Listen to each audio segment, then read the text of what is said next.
Are you ready? I'm always ready. Yeah. Yes. Okay, lovely. This is KUGAN CASSIUS for IFL TV, proudly sponsored by Everlast. The final press conference here for Cameron McGee. Cameron McGee. Do that ring Yeah, I announcing. have to do, that's how they gotta say it. McGee. Okay. All the. Thank you. What was that? What did she say? Nice heels, Mary. That was sweet. I think she loves me. What did she say? Nice what? My heels. Oh, nice heels. And I said thank you. I know they look good. A bit of They look good. You bit of know, mind games going on there. maybe, but it's hard to get in my mind. I'm from Gary. If you Indiana, Gary, Indiana. where Michael Jackson's from. Where Michael Jackson from? So it's hard to get in my head. You know, I done been through a lot things that happened to me. So getting in my head is like it's hard. So Mary, just over the last 2 days, I've seen little moments like you leaving the workout yesterday and bye, Chantel. bye, girl. Bye, honey. I had to tell her, see you later, love. But are you just being you, or are you being just nice, being or are me. you trying to get into her head? Are you trying You follow to? me on Instagram, right? Absolutely. You seen my TikToks? Some of my funny TikToks or what? That's just how I am. If anybody follow me, they would know that that's actually how I am. This is the entertainment industry, right?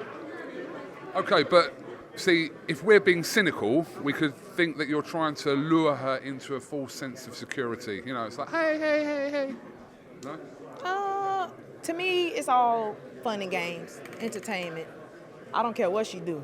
I don't need to do that to win a fight. I don't believe so.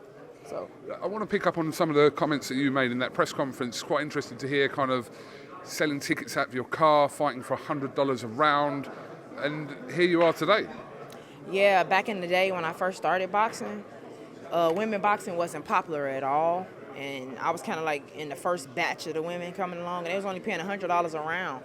But then when I got to 15-0, 16-0, 17-0, the girls wanted more money to come fight me, and promoters wasn't willing to pay it. So I would literally have to be out all night and day selling tickets. Do you know how rappers sell their like mixtapes out of the back of the trunk of their car? Is that what you did? Did you line the tickets up like that? I was selling boxing tickets like a mixtape. Yeah. Yep, I used to say that. That was one of my lines. That's funny that you brought that up. Yeah. Me and you. Obviously, you were talking about Chantelle Cameron. The moment kind of you thought there was a possibility of the fight, you started preparing from that day. Probably you're talking about mentally. Mentally, I started watching her, and then I started noticing some of her strength and some of her weaknesses at that time. And then I was actually training in May for another fight, but then I had like an injury that happened where I had to sit out for about 2 weeks. But then after that injury, it healed up pretty fast for me. And then I started back training really hard because I thought maybe I would get another fight before. But then they was like, what about fighting Chantelle Cameron? I said, yeah, that's the best thing in the world for me to face a world champion. So I was like, yeah, I'll take it. What you talk about strengths and weaknesses of Chantelle Cameron. What are those that you identify? Should I say that? You might be giving away tactics or a game plan, so maybe you can tell me to move on. Yeah, move on. Move on. Did you rate her as a fighter? Yes, I rate her highly. I mean, no disrespect. This is what we sign up for. If you're not like you heard Savage up there, he's entertaining. People want to be entertained, you know what I'm saying? So this is what we signed up for. So it's no disrespect. This is just me bringing out my personality where it belongs. But when the talking stops, your business, you're all about business in the ring. All business when it all stops. It's going to be a great fight. I know she's going to bring it, and I'm going to bring it as well. So obviously last time I interviewed you was in Leeds, which is not London. I think we established that. Because you thought, first of all, the fight was in Leeds, which is like 4 hours away from here. Yeah, I didn't know. I thought it all was the same. I ain't seen the Queen yet. Okay. The Queen's not too far from here anyway. She's not. I think she's in around today. Oh, take me over there. I think she's in the lobby actually. Shut up. She got my tea. I think so. So was it get your tea, get your popcorn and drink? Yeah. Yeah, make sure they get their tea and crumpets. popcorn and all that, because I don't want them to miss none of the fight. It's going to be action-packed. I know she coming to bang. Well, I don't know if she coming to bang. I think she coming to do a little and move. A little bit of that, you know. But it only takes so long before the killer and me get up on her. You know, I'm going to just be in there Joe Frazier and George Foreman and a little bit of Muhammad Ali and on her. You know, I don't know if she can deal with all that. I saw you made some comments, I think it was in the Matchroom interview, where you said that you believe that Chantelle was going to run. Did you make them comments? What running was boxing. I don't think she's going to like literally get in there and take off running from me in fear. I believe that she's going to do a lot of pop, pop, move, step out, pop, pop, backing up. So I train for that because I figure that's what she's going to do.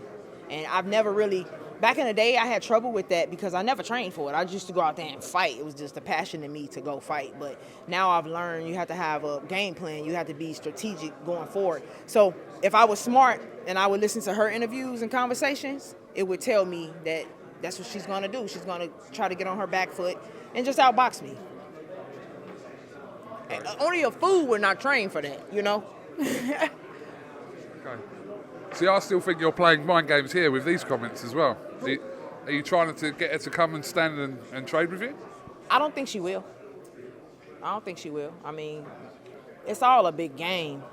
It's what it is. It's like, you know, it ain't basketball, football, enough, so you can say, we're going to play boxing. You don't play boxing. But it's all a game, and I'm living my life and enjoying myself, and I'm telling you the truth. I mean, we a couple days from the fight, anything I say shouldn't make a difference. You should be ready, you know? Mary, you again spoke in that press conference about kind of being on this stage, being like now headlining a show here at the O2 in England. Like, what does that mean to you to be on this stage with the opportunity for you to become unified champion on Saturday night? I mean, it's huge because Eddie Hearns is one of the biggest promoters. You know his name's Eddie Hearn. Eddie Hearn? No S. Eddie Hearn. Okay, Eddie Hearn. But no disrespect, you Americans always had the S on for some weird reason. Yeah, and then you said I was country last time, so, you know. Just Hearn, straight Hearn. Hearn. All right, well, Eddie. He put me on his card, and Eddie is one of the biggest promoters in the world. And to be the main event on his card, as a woman boxer coming from selling tickets out her trunk like a mixtape, that's huge. From Gary, Indiana? Come on. Can't get no bigger than that for me. I'm here. I made it, finally. I'm here. And you got the outfit to match to those as well. Yeah, I'm looking nice. Got my... People can't really see because we're like, you know. Yeah, you had my... Oh, yeah, I can see what they see. Look, oh, no. Have the alpha braid going on right there. Yeah. I can't pan down, but yes, you're looking very good today. Thanks. Okay, have you got any final words for anyone or for Chantelle? Well, my final words is get to the fight on time, take your seats. It's going to be a fight from bell to bell. I trained hard. I'm excited and I'm ready. And Chantelle, bring all what you got in your toolbox, and I'm going to empty out mine too. Mary McGee, thank you very much for talking to IFL TV. Wish you the best of luck on Saturday night. And we'll speak to you after the fight. But yeah, it should prove to be, as we would say here in England, a banger. A banger. Yeah, I like that. Yeah. Yeah. Okay. Mary, thank you very much. Thank you.